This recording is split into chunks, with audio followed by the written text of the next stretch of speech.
Good evening, everybody. Welcome to Lemon Live at 5 on the Don Lemon channel. Okay, why am I excited and in a great mood? I don't know.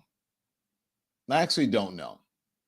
I just am I'm kind of tired of like all this doom and gloom. And you know what's really funny? Like I looked up and I had the cable news on, which I should not have done. And I looked up at the cable news and everybody looks so depressed. Like all of the guests are sad. Let me see, I'm looking at some of it now. I'm going to turn it off. All the guests are sad. And I don't know. I'm tired of hearing about this big, beautiful bill that it's ridiculous. Do you know what I'm saying? It's like, everything is just so depressing and everybody's eating their young. And the Democrats, what are you doing? Like, can you guys just focus on my opinion? Can you all just focus on the person who's in the White House right now and stop it with like, Joe Biden is not in the White House anymore. Joe Biden was old. Joe Biden is old. How long have we known that? How long have we been like, just Joe Biden is old. Okay, we get it. He was old when he was in office. But guess what? He didn't fuck up the economy. As a matter of fact, the economy was pretty damn good. He didn't fuck up COVID. As a matter of fact, he did really, really well with COVID. And look, when the opportunity presented itself, by the way, producers, find that clip if you can of me questioning Karine Jean-Pierre. When it was the right time to ask about whether Joe Biden was going to run again, some of us actually did our jobs and asked the questions. And then now others are saying, oh my gosh, it's a cover up. Because there is no fucking cover up. If you didn't do your job, you are the ones who fucked up. That's on you. So I don't know why everybody's like, they're oh my gosh, their panties are all in a wad about Joe Biden did this, Joe Biden did that. This person was covering up his team. I don't care. Joe Biden ain't in office no more. Jeez. And let's talk about this. We're going to get to that one, right? Yes, I wish they'd leave the poor man alone. We're going to get to that one. But I want to talk about this big, beautiful bill, which is ridiculous. What's in this big, beautiful bill that they are running around trying to implement with not knowing anything about it? They don't even have time to read it. Let's put up this Vox article about what's in Trump's big, beautiful bill. The ugly truth about Trump's big, beautiful bill. And by the way, a guest is going to come in just a little bit and we're going to discuss it. But this is the ugly truth about Trump's big, beautiful bill. Trump is promising tax cuts and a new golden age. Here's what's really inside of it. Let's go through a little bit of what's inside of it, okay? President Donald Trump's second term has been dominated by his aggressive use of executive power, but now he is finally trying to get something through Congress. This week, Republicans, by the way, finally, Donald Trump has been in office since January 20th. Was it January 20th? Yes. And he's just now getting something through the Congress. Everything else has been executive orders. That should show you the incompetence of this administration so far. This week, Republicans in the House of Representatives will attempt to pass what Donald Trump has deemed the one big, beautiful bill. It is the centerpiece, really the only major piece of Trump's legislative agenda. He is trying to stuff everything he wants into in hopes of ramming it through both the House and the Senate on a party line vote. Will he get it done? I don't know. Well, they've got control pretty much of both chambers. He wants a few things, main things from the bill. First is preventing the Trump tax cuts he passed back in 2017 from expiring at the end of the year. This always galled me because people were saying, my taxes were lower under Donald Trump than they are under Joe Biden. That's a lie because the taxes that you were paying under Joe Biden were Donald Trump's taxes. They don't expire until 2025. These people are so ignorant, they don't even know that. Second is passing in some form a bunch of new tax breaks he promised during the campaign, such as no tax on tips. Third is spending a bunch more money on immigration enforcement and the military. Fourth is an increase in the debt ceiling, the limit on new debt the government can issue with Congress periodically, which Congress periodically has to agree to raise. All of this, and he wants to lower taxes for the rich, and then poor people are going to pay higher taxes. And then, then he's got the tariffs on top of that. So he's really screwing over the very people who voted for him. Okay? Democrats put out a good video on attacking Trump on the bill. Here it is. See what they're doing? They're cutting health care for 13.7 million Americans, the largest cut to health care in U.S. history, to give tax cuts to billionaires. I just ask you, who are you here to serve? This is not about politics, people. This is about saving people's lives. How can we say that this is relief for the little person who's going to get $1 a day compared to people who are multimillionaires who are going to derive an enormous benefit? Digest the distribution tables. Okay. And that is true. But no one is focusing on that. They're focusing on Joe Biden, and oh my God, Joe Biden was old. No shit. Caroline Levitt says that the bill, big beautiful bill, doesn't increase the deficit. Here it is. Follow-up. Is the president okay with this bill adding to the deficit? This bill does not add to the deficit. In fact, according to the Council of Economic Advisors, this bill will save $1.6 trillion. And the president absolutely understands and hears the concerns of fiscal conservatives and of Americans who want to get our fiscal house in order. That's what the intention of this bill is. There's $1.6 trillion worth of savings in this bill. That's the largest savings for any legislation that has ever passed Capitol Hill in our nation's history. The next bill that even comes close was $800 billion. That's less than half of the savings that we see in the One Big Beautiful Bill. And so the goal of this bill is to produce economic growth, to cut taxes, and to get our fiscal house in order. And this is the right step in the right direction towards doing that. Yeah. The One Big Beautiful Bill. Caroline Levitt will say anything that they tell her to say when she goes in there and they say, okay, these are the questions that's going to be asked. They're going to talk about this today. This is what you should say. And she says it. It's not, I don't believe that she does her homework or she knows anything about policy or about bills or any of it. I don't think she does. Otherwise, she would not be saying that, because here's what Ron Johnson is saying. If you really look at it, look at the numbers, and I look at the numbers, we will actually increase the deficit over the next 10 years, going from right now $37 trillion in debt. CBO says we'll be at 59. My guess is we'd probably increase that by about $4 trillion with the big new deal, or the big beautiful bill. That puts us at $62 to $63 trillion. Again, you have to be honest. And by the way, I know Buck at the end of the show, or I think he might have asked me this last time, well, what are you going to cut? It's impossible to say, Medicaid, absolutely have to go after that. But what you need is a process. No, that's Ron Johnson. Ron Johnson is a conservative who should know what's going on. And then Caroline Levitt, someone, I forget who was it in the chat, who said, why doesn't anybody push back on her lies? Because they're scared.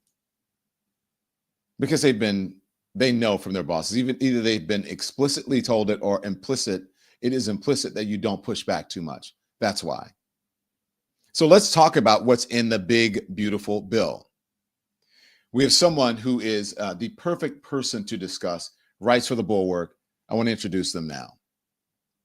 Jonathan Cohn, a writer for The Bulwark, joins us now. He's a veteran journalist. His latest piece is titled How to Take Medicaid from Millions of Americans in Less Than 72 Hours. Jonathan, thank you for joining us. I appreciate it. Thanks for having me on the show. So before we get to the meat of your piece, I just want to play this clip. This is from Friday, because I want people to get a sense of where negotiations stood right as we went into the weekend. Here it is. This bill falls profoundly short.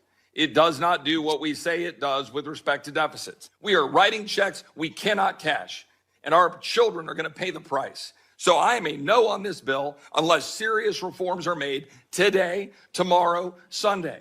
We're having conversations as we speak, but something needs to change or you're not going to get my support. Wow. So Jonathan, how do we get from that to just before the weekend to where we are right now with Trump's big, beautiful bill? Yeah. So the big, beautiful bill, right? It's got a lot of tax cuts. That's the main part. It's got about $4 trillion in tax cuts, heavily skewed towards the wealthiest Americans. And then there's this spending cuts very heavily concentrated in cuts to Medicaid, which is the program for about 70 million low-income Americans. Now, the tax cuts are a lot bigger than the spending cuts. So relative to where we are fiscally going into this, if you pass that bill, the deficit's going to go up. There are more conservative Republicans, like the one you just saw, who are upset about this. Now, if you're upset that this is exploding the deficit, you could, for example, not cut taxes so much, maybe not give a big tax break to the wealthy. Instead, what they demanded was that the cuts to Medicaid become bigger. So now we are actually the newest version of the bill to where we got to today. And this is in flux. So who knows, 10 minutes from now, it could be something different. But the last version we've heard about, the Medicaid cuts are even bigger than they were in the old version, although it's still, not as big as the tax cuts. So they are cutting more Medicaid, but the tax cuts are so big that it's going to increase the deficit. And we find out what with the actual vote is Wednesday. Am I correct? Is that when we find out? There's a committee vote on Wednesday morning at 1 a.m., which, by the way, I mean, sometimes these votes go late, but I was talking with some other reporters. We don't ever remember a vote being scheduled for 1 a.m. I mean, that's interesting. But they'll have this committee vote on 1 a.m. And then from there, it goes to the full House. And the goal is to have a full vote by the House of Representatives sometime before the weekend, Memorial Day weekend. Well, that's interesting that you say that. Why on earth would they schedule a bill for 1 a.m? Do they mean PM maybe or no? Well, that's what I thought when I saw it too. But no, they mean 1 a.m. There's two possible explanations here, not mutually exclusive.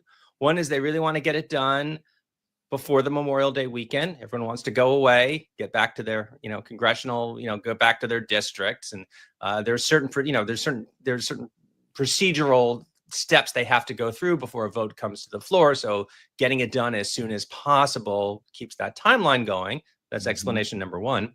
Explanation number two is, if you have a vote you want to take and you don't want people to be paying a lot of attention to it, you put it at 1 a.m. And so maybe maybe they don't want people watching too closely what they're going to do. What is it when the most obvious explanation is that Occam's razor? What do they call it when it's the most obvious one or something like that? The most simplest. Yeah. The simplest explanation is the right one. Yep. Is the right one. Okay. So listen, I want to read a portion of your piece here. It says, consider where this process was just 1 week ago, with no legislative language and no commitment to specific proposals. The only indications of what GOP leaders had in mind were broad statements that they made in speeches and other appearances, along with ambiguous leaks to the press. I want you to expand on that. I mean, literally 1 week, the GOP pulled this entire framework out of thin air? Yeah. So remember, this is a really big change. We're talking about some major shifts to Medicaid, hundreds of billions of dollars at stake, insurance for millions of people. Republicans have indicated for several months that they were going to do something like this, but they were very kind of vague about it. Well, maybe we'll cut it this way. Maybe we'll cut it that way. Sometimes they made a really big point about saying, well, we're not going to cut it in a way that's going to hurt people. And of course, President Trump would always, made a very ironclad statement. We're not going to touch Medicaid. So this is all in the air, and here we are. We know this Memorial Day deadline is coming up. A deadline, by the way, that exists only because Speaker Johnson set that as the deadline. There's no looming catastrophe that will happen if they don't vote by Memorial Day, but they want this done by Memorial Day.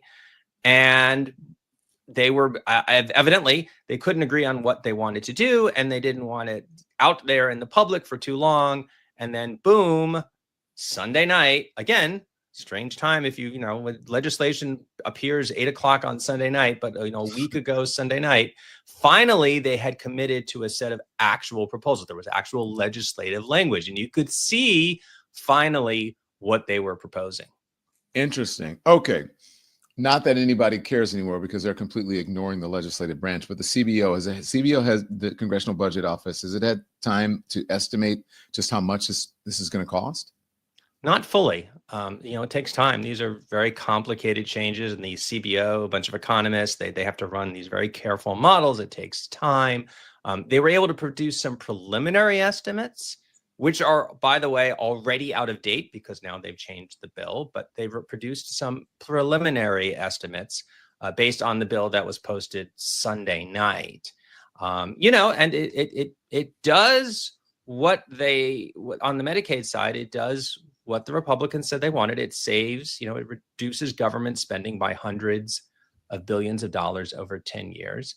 It does so by taking health insurance away from people. The projection of more than 7 million people will lose Medicaid because of this bill. And, that's on top of another 1.8 million who will lose coverage through the Affordable Care Act, which is something they also stuck in the bill along the way just to get some extra savings. So are those specific numbers? Because I wanted to ask you, my next question is about Medicaid cuts. And as of now, how many Americans are poised to have their health care affected because of this GOP bill? Was it the numbers that you just gave me? Yeah. So it's 7.7 million for Medicaid, oh, wow. 1.8 million losing it from the Affordable Care Act. Again, that is, so number one, that was not a full estimate because they didn't have time to analyze everything in the bill. These are just the main components of the bill. And B, that's based on a bill that was posted on Sunday night, and they've already changed the bill. So, I think this is roughly, in terms of magnitude, nature of the cuts, this is what we're talking about. But the numbers will change by the time the bill is done. So practically speaking, Jonathan, is it hyperbolic to say that some people may die because of this big, beautiful bill?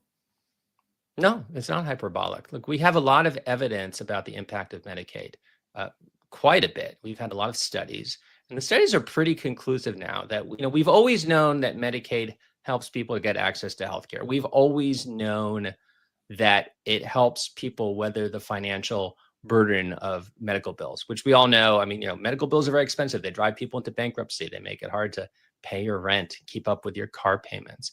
But especially in the last few years, we've had a series of studies that looked very specifically at the effects of getting Medicaid on your health and on your propensity to live or die, which is actually scientific, from a social scientist standpoint, quite hard to measure. But we've had now a bunch of efforts. The fact that some states have expanded Medicaid more than others creates a nice set of experiments you can run. And the evidence is overwhelming at this point that when you give people Medicaid, they get better health care. And because of that, they live longer. And, there's one study out there that basically more or less, and you want to be careful putting real precise numbers on these because these estimates are not that precise, but it basically calculated that in the last 10 years, since the Affordable Care Act came into law and expanded Medicaid for millions of Americans, probably saved about 12,000 lives. And of course, if you're saving a couple of thousand people's lives, then it stands to reason a much larger group of people got health benefits. Maybe it wasn't the difference between life and death, but maybe it was the difference between not living in pain or having, or being able to work instead of living with a disability. So just a really enormous amount of impact. We've been talking about how much has changed, all these different timelines, this weird 1 a.m. thing and then the 8 p.m. thing or whatever. But this whole situation reminds me of something that you talk about in your piece, and that is the infamous Nancy Pelosi soundbite. Let's play it and then we'll talk about it. Here it is. Exciting.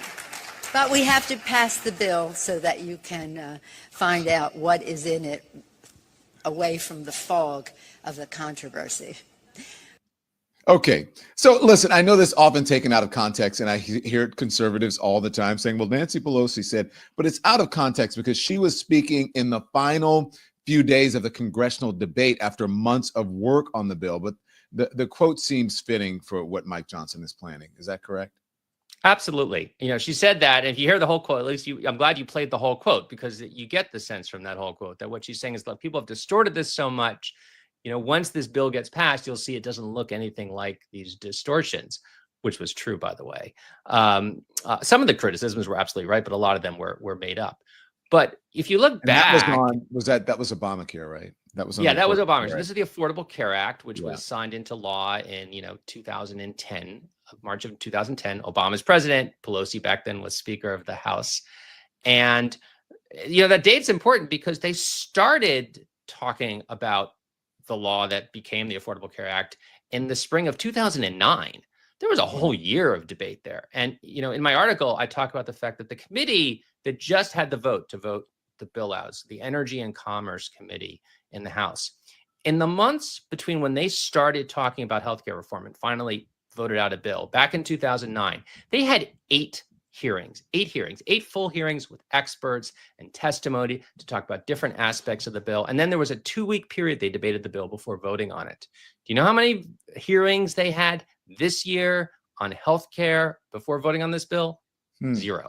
Wow. Well, there you go. So you may have to pass the bill to see what's actually exactly.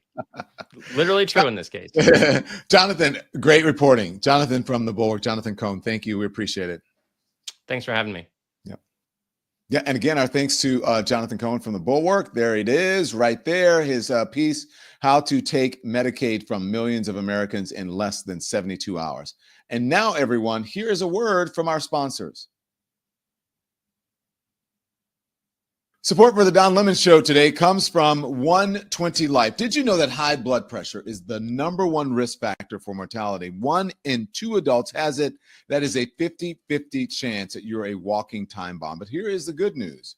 You can take control of your blood pressure naturally without relying on Big Pharma. 120 Life is a blend of great tasting superfruit juices that have been shown to actually help lower your blood pressure. It's not just for high blood pressure. It is also beneficial for other health conditions like diabetes. 120 Life is trusted by healthcare professionals with hundreds of doctors recommending it to help manage blood pressure naturally. It provides visible, measurable changes in blood pressure. You can use it, a home monitor to track your progress. For a limited time, right now, you can go to 120 Life, and save 20% off. Just use the code DON at checkout, 120life.com. 120 Life offers a risk-free trial with a full refund if you don't see lower numbers in 2 weeks. Go to 120life.com and use the code DON and save 20%. There is nothing to lose except your high blood pressure numbers. Go to 120life.com and use the code DON, D-O-N, to save 20% off. Remember, you must use the code DON to get this special offer. Also, support for the day's program comes from Shopify. The origins of this podcast were just a dream once. That dream turned into a reality, turned into a podcast, it turned into a business, and you're listening to it today. Starting your own business is a dream lots of us share, but too many of us let it remain just a dream. Don't hold yourself back thinking, what if I don't have the skills? What if I can't do it alone? Turn those what ifs into why nots with Shopify on your side. Yes, you can turn your dream into a ka-ching, okay? So Shopify is one of the leading e-commerce businesses in the world. 10% of all e-commerce in the U.S., from household names to brands just getting started, that's part of Shopify. The Don Lemon Show, when we launch our merch, it's going to be on Shopify as well. So turn those dreams into and give them your best shot at success with Shopify. Sign up for your $1 per month trial and start selling today at shopify.com/lemon. Go to shopify.com/lemon, shopify.com/lemon. And with Shopify, I love that little ka-ching from Shopify. Thank you to our sponsors. Okay, let's get back to the program. Okay, so as I said from the beginning of the show, I am so sick of all of this Joe Biden consternation. What Joe Biden did or didn't do, what reporters did or didn't do. It is, look, no shade to anybody. The country has moved on. Joe Biden has moved on. There is a person in the White House now who is tweeting at 3 a.m. about Taylor Swift and Beyonce, who is crashing the economy, who is crashing the stock market, who is ruining people's lives. And people who are not qualified to be in the positions that he nominated them for or he has picked them for. And yet we are concerned about Joe Biden, who's not in the office. And then reporters are saying, oh my gosh, reporters fell down on the job. No, not all reporters fell down on the job, because in the time where it was appropriate, even before people were discussing it or they were afraid to discuss it, there were some of us who were in the news media, who were in corporate media, who were not afraid to ask the question, as I did back even before the midterms, taking off on Joe Biden's own take, saying that he was going to be a transformational figure, that he may only run for one term, and that his age, according to him, was even a concern. And so there were some of us who asked the questions. Not all journalists fell down on the job. And guess what? A lot of us already knew, yeah, Joe Biden is old. Here it is. Watch. President have the stamina, physically and mentally, do you think, to continue on even after 2024? Don, you're asking me this question. Oh my gosh, he's the president of the United States. You know, I can't even keep up with it. We just got back from New Mexico. We just got back from California. That is not a question that we should be even asking. Just look at the work that he does. Look how he's delivering for the American public. Look, that article that we're talking about is hearsay. It's salacious. That's not what we care about. We care about how are we going to deliver for the American people? How are we going to make their lives better? That's what the president talks about. That is his focus. And that's where we're going to continue to focus on. Okay, so pardon me. So I'm a little bit stunned and I'm a little bit flummoxed about, you guys didn't know that Joe Biden was old? Didn't we already establish that even before he dropped out of the race? Didn't we already establish that when people are older, including myself, you're not as sharp as you once were? Now, I'm not behind the scenes, and I don't know about what happened in the White House. Only I will tell you that people I know, like Simone Sanders, who do not believe, after interacting with him then and recently, that Joe Biden is some dementia patient or person with dementia. Is Joe Biden the Joe Biden that he was when he was 50? No. Am I the person that I was when I was 40? No. Am I the person that I was when I was 30? No. But if you actually look at what Joe Biden got accomplished when he was in office, all of the economy, everything that he put into place, those are the things that are actually working now. The things that this person, who is not much younger than Joe Biden, has put into place is not doing so much for the country right now. How is it doing for your wallet? How is it doing for the cost of things for you? And now you're still litigating something, a person who's not even in the fucking Oval Office anymore. He's not there. Why aren't you talking about the person who's there now? Who is not, doesn't seem to have so much great mental capacity. And yet Democrats are stuck on Joe Biden? Are you out of your mind? This is why Democrats lose. The answer should be Joe Biden is no longer our president. Donald Trump is our president, and that's who we should be focusing on. Why are we focusing on this? And why are we talking about an old man who has cancer, prostate cancer? Why are you kicking someone when they are down? It's absolutely ridiculous. The history books will show if they believe that Joe Biden was selfish, if they believe Joe Biden should have dropped out. Perhaps he should have. But that is not the question right now. That is in the fucking rearview mirror. What are you doing? I don't get it. This is what the AP is reporting, that Biden's age is now a litmus test for Democrats. Why is it a litmus test for Democrats? For what?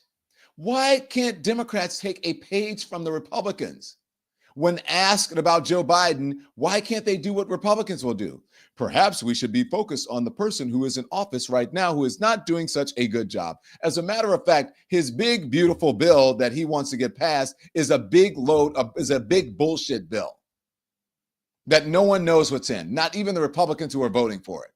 Why is that bill changing at the last minute? Why on Friday you have Republicans saying we're not going to do it? It's terrible. It's going to raise the debt and the deficit, and we are concerned about that. To all of a sudden, oh my gosh, maybe we need to join this bill, or at least agree on this bill. Maybe it's because somebody got to them and said, Republicans, you need to fall in line. Democrats, you need to take a page for that. Stop with this damn moral high ground shit. That does not apply right now. The moral high ground right now does not win elections. The moral high ground right now does not win public approval, does not gain you approval ratings. Stop criticizing yourself and stop defining yourself by your critics. Get out in front. Tell them to shut the fuck up.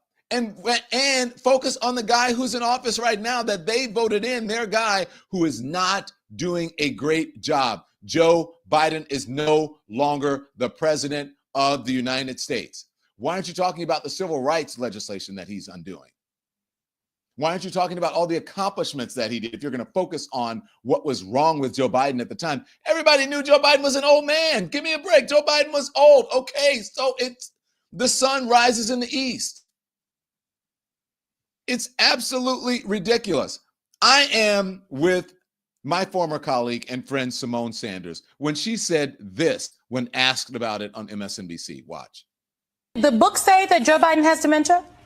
No, not to my knowledge. Did the book say that a doctor has diagnosed the former president with Parkinson's? No. I think the book just says Joe Biden was old. It did, but it also said that his aides limited his, how much time he would work during the day, and that it brought up, some concerns potentially for national security that he wouldn't have been available at 2 a.m. We're still here, aren't we? I think it's crazy because Donald Trump is the president and he left his Middle Eastern trip and he's tweeting or posting on his social media site about Taylor Swift. It is laughable, frankly, to me, the idea that this is a concern. It's not a concern for Democratic voters, I can tell you, because I've talked to them. I'm talking to DNC members and Democratic voters for the last couple of days, actually. I do think, though, if this book tells us anything, it is this. Was the president in cognitive decline? I vehemently don't believe that as someone who saw the president a week before inauguration and someone that spoke to him recently. But was Joe Biden in denial about the political realities of the situation?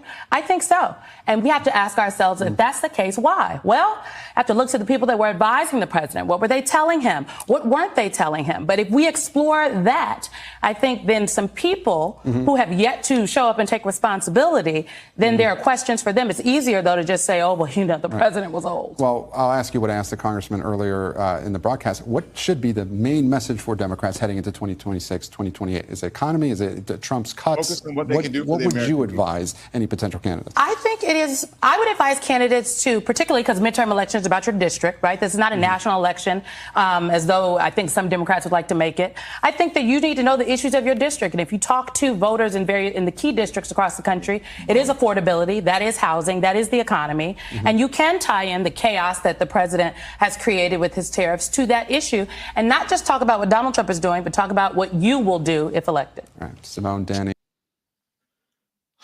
Simone Sanders, thank you very much. There should be a Simone on every single news channel that just gives people the truth. And they should stop hiring all these frickin' Trump sycophant MAGA people and promoting them just to say outrageous, outlandish lies and bullshit. That's what they're getting. Why not talk about Trump's criminality? I spoke to a renowned doctor regarding Joe Biden's physical health, right? And then on the mental issue and all of those things, this is what the doctor said to me. Don, why are we even having conversations about Biden's mental decline when the current president is tweeting about Taylor Swift's hotness or crashing the economy or repealing civil rights or removing the country from meaningful positions of influence in every geopolitical issue? Why are they focused on that? The question that you have to ask people is like, what's in it for them? The people who are so hyper-focused on it, is there something in it for them politically? Is there something in it for them if they're not politicians? Is there something in it for them professionally? Ms. Cooper, who's up on the screen now, says it's about ratings, Don. Numbers matter.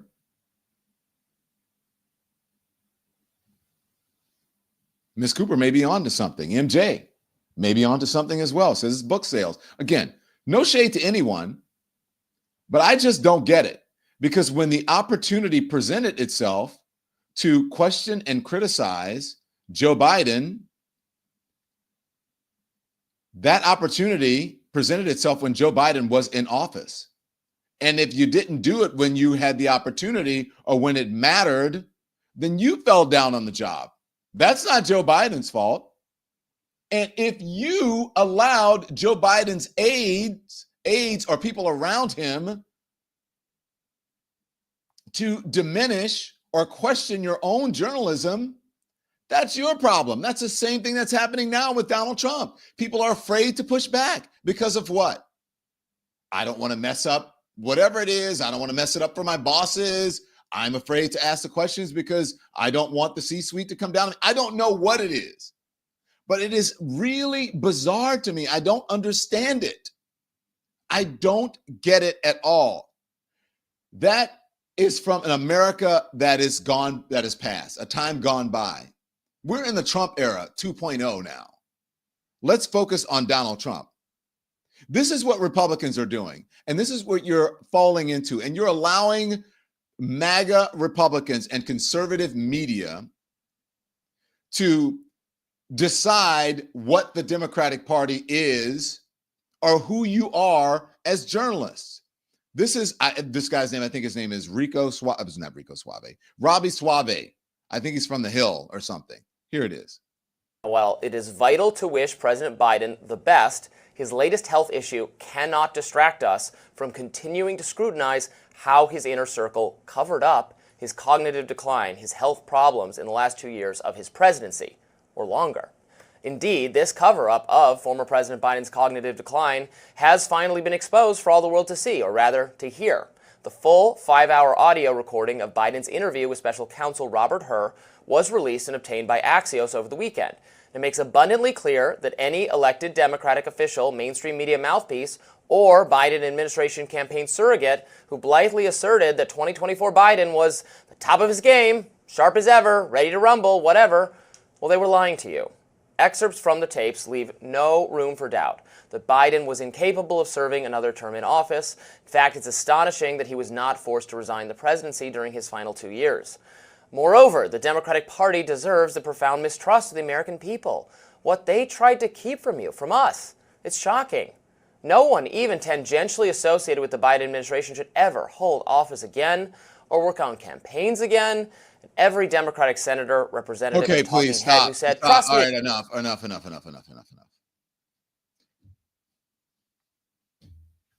Do you think people who worked in the Trump campaign should ever hold office again? Are you kidding me? Do you think people who work in the Trump administration should ever hold office again? Do you think Donald Trump should hold office? Donald Trump is a criminal, a convicted one. Donald Trump is an adjudicated in civil court, an adjudicated sexual abuser, found liable. And here you are, no one who's worked in the, are you kidding me? Now here's what I will say. No one who worked on the Kamala Harris campaign should be allowed to be a cable news pundit, should not be allowed to be on, to work in politics again. And they should not have a position as a teacher or a consultant or anything for a university because they fell down on the job. That is the honest truth. So while Kamala Harris is not in office and sitting in San Francisco or whatever, California, wherever it is that she lives, they are out getting TV jobs when they did not serve her well, when they did not listen to the American people, when they did not listen to journalists like me who are all across the country saying, you got a problem. You're not speaking to the people. You don't understand what's going on. Kamala Harris has a problem, an authenticity problem. And not because she's inauthentic, it's because you're not allowing her to be her. Why are you running Kamala Harris's campaign as if she was a white woman trying to appeal to black people? Why aren't you just letting her be a black woman and letting her do black things because she knows the community? Why are you doing that? You're running her campaign as if she was Hillary Clinton or some other white woman running to be president of the United States. Why? Why are you so afraid to let her be her and put her out there and let her be her? Now, those are the folks that should not be in political office ever again. The folks who ran Kamala Harris's campaign. Now, there's some criticism to be had about the folks for Joe Biden. Of course there is. But to allow a Republican or a conservative media to define Joe Biden's presidency or to define you as a journalist is absolutely ridiculous. You're playing right into their hands. Perhaps you should be concerned about you and doing your thing and not allowing them to define you. That is the issue with the media now, and that is the issue with politics. Republicans always fall in line. Republicans are great at messaging. Conservative media, great at messaging. Conservative media does not have to live. They don't have to live by the truth. They don't have to speak about facts. And you're concerned about the big J capital journalism. And when they had the opportunity to do the big J capital journalism, you didn't. It wasn't even a small J. It was an S for scared. I'm with Olivia Juliana. I think she is a streamer.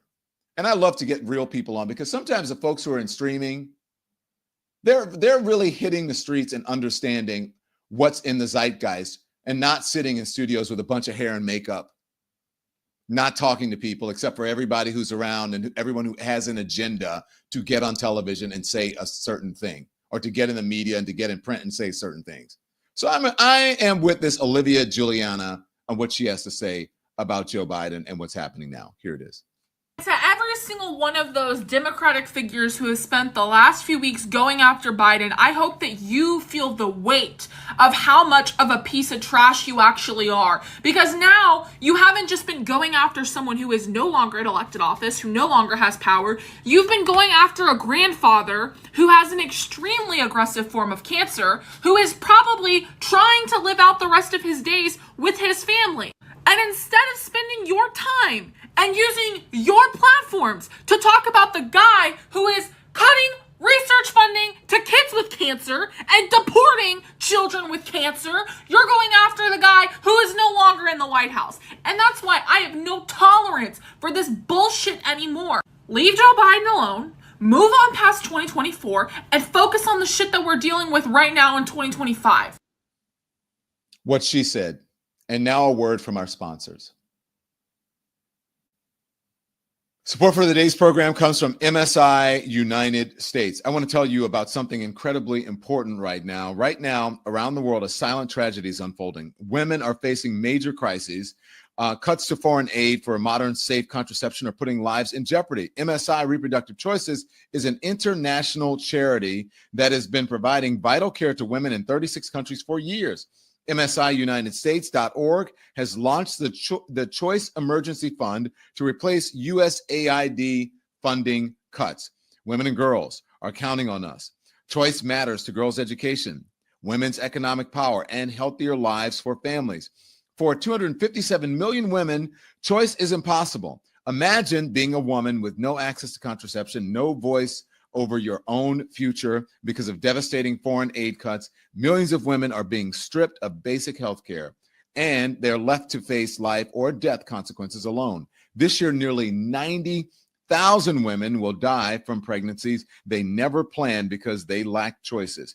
MSI opens doors, breaks down stigma, and makes sure that every woman can decide her own future. Thousands of generous people have joined MSI Reproductive Choices in fighting to change that.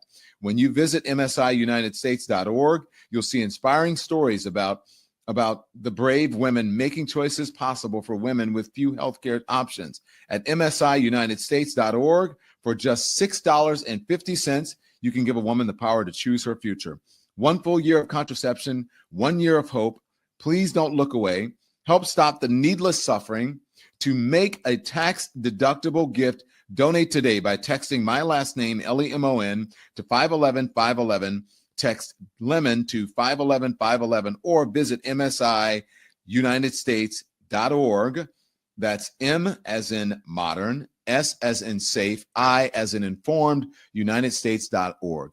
Give what you can. Give because you care. Give because every woman deserves a choice. Rush your donation today to MSIUnitedStates.org or text LEMON to 511-511. Text fees may apply. Support for today's program also comes from BetterHelp. With everything going on in the news, it's important to protect your mental health. With everything going on in the world, it's important to protect your mental health as well. Mental health can be, expensive, and it doesn't have to be that way. Mental health, at least help for mental health issues, it doesn't have to be so expensive. You can get that help with online therapy where you don't have to go into a therapist's office. That's what I do. I don't use BetterHelp, but I do have an online therapist that I go to weekly. So BetterHelp's therapy is fully online, making it more accessible, affordable, and convenient than a lot of in-person therapy services. Servicing more than 5 million people worldwide, BetterHelp has over 10 years of experience matching people with the right therapist for their diverse network from their diverse network of more than 30,000 licensed professionals. With BetterHelp, therapies within reach. So we're better, all better with help. Visit betterhelp.com/DonLemon to get 10% off your first month. That's betterhelp.com/DonLemon. All right. Our thanks to all of our sponsors. Thank you, BetterHelp, and thank you for MSI as well. Okay, so listen, I just want to say Juliana, I'm being told, is an influencer. I believe she may have been paid by the campaign, but I still say what she said. I believe that she's 100% correct in what she said. I think that she has a pretty good assessment about what is going on. You guys, I mean, your comments, you are not holding back. Let me read some of the comments. First of all, I know that TikTok says, hey, you guys don't pay attention to me. What do you say? Let's see. Oh, someone says, just speaking, this is BetterHelp, says, I'm a licensed therapist and the majority of my clients are via online and Zoom. Yes, Dr. Beth Crementa. Same. I have my therapist. I used to go in person. Now I do it online. It is amazing. No SNAP, no affordable housing, and no tax the rich. That's what they're doing. Dems could never move on from Trump. I'm not sure what that means. You getting your ear pierced on New Year's Eve was some of the best TV I've ever seen, says Charlie's chat. That's hilarious. Let's see, Don. What is it going to take to get Tesla commercial going in your front lawn? I don't know what. Oh, you mean like the White House, like them doing it on the front lawn? I don't know. That's an old story. So, anyways, what's going on with the supercomputer in Tennessee? I don't know. I'm going to have to research that one for you. Okay. So tonight after this program, we are going to have our members only chat, our members only stream, our members only show. Okay. And that means if you're at a certain tier of membership for this program, that you you get to participate in a members only stream if you're at a certain level. That tornado was award-winning journalism. Jeffrey Neely, was that tornado you're talking about the one when I was in Maryland last week? And I was reporting from the hotel room and I was going to have to go into the bunker? Tell me if that's what you're talking about. So anyways, the Lemon Nation is a major source of truth and leading information for change. Thank you very much. So here's what I want you to do. I want you guys to hit the subscribe button. It's right at the bottom of the page, right under the Don Lemon Show logo or near the Don Lemon Show logo. Also become a member because that's how we stay out here in these streaming streets. We don't have corporate influence. We don't have corporate sponsorships. We depend upon the kindness of our members. Okay, so make sure you become a member as well. Yes, sir. That was amazing, says Jeffrey Neely. I don't know if it was amazing, but I got to tell you that my mom, she didn't tell me this weekend. I guess she was letting it slide. And then she called me this morning. She goes, you know how mad I was at you? I said to get your ass out of that room and go down in the basement of that hotel or go in the stairwell. Why were you up there on the whatever floor? And I was like, Mom, I was going to go into an interior thing, but she was not happy as well. I don't know if you guys saw that. So anyways, so there you go. What else did I want to talk to you guys about? So look, I hate to go on the Joe Biden thing. Yeah, I know. I get it. Is it an important topic? Absolutely. No. Yes, it was an important topic. I don't think that it has the import that it should right now. I don't think it has the import that people are putting on it. It was important when Joe Biden was in office. It was important. It had more importance, I should say, when he was running. But right now, Joe Biden doesn't care. Joe Biden is out living his life. We should be out living our lives. You want to write a book, fine. Let the history book show whether it was appropriate for him to run or not, or whether his staff or whatever. Okay, fine, do that. But for the folks who are in the news media, all right, let the books be the books. Let the authors be the authors. Doesn't mean that you have to focus on it just because someone wrote a book, just because someone is talking about some shit that people care about or may not care about at all. As a matter of fact, honestly, no one I know cares about it, except for the people who watch a bunch of cable news and who are really, really, really just political, way too inside the beltway people, and usually on the conservative side. There are a few exceptions, but that's how I feel about it. Okay? So look, we got to get to our members only show. So if you want to get onto our members only show, then you need to become, is it Lemonhead? Lemonhead? Lemonhead or Lemon Legends? And Lemon Legends. Yeah. And remember, the Lemon Legends are usually on today, but we're moving the Lemon Legends till Thursday, right? When we have more news for them to talk about. Yeah, so we're going to do a little switcheroo. And do the private stream tonight, and the Legends will be on Thursday. And I'm sure the Legends have a lot to ask me about even tonight in our private stream, because, I have not been around that much, but I'm back. So thank you, all the new members. Welcome to all the new members. Let's welcome some of the new members real quickly before I go to the private chat. Welcome, Aisha Shabazz. Welcome to the Lemonation. Welcome, Starlight, Gotcha, and Roblex. Welcome to the Lemonation. Welcome, Luis Bond, to the Lemonation. And welcome to Shannon Simons to the Lemonation as well. Someone donated some memberships to the Lemonation. I forget who that was earlier. Oh, Maureen Marfell. Thank you, Maureen. Gifted 10 memberships. Because of her generosity, 10 people get to become members of the Lemonation. So for all of our members who are at that tier, I would love to see you on. I can't wait to see you on the private streaming show that's coming up next. And if you want to be able to get in our private streams where we really talk the shit, then you need to become a member. Okay. So as I always say, I'll see you tomorrow morning at 10 a.m. For those of you who are not at that tier of membership, I'll see you tomorrow morning at 10 a.m. Eastern time for Hot Topics. And until then, turn the TV off. Thanks everyone for watching. Your support means the world to us. So make sure you hit the like button and you subscribe to our channel to make sure that you never ever miss a video. We're live every day, 10 a.m. Eastern time. We drop even more content at 2 p.m. Eastern and 5 p.m. Eastern. And if you want more Don Lemon Show content, we'd love for you to become a member of the Lemon community, where you will receive access to special community posts. You'll get exclusive content and members-only live shows. So head over to our channel page or click the join button on this video. Again, thank you for watching. We appreciate your love and your support, and we will see you next time.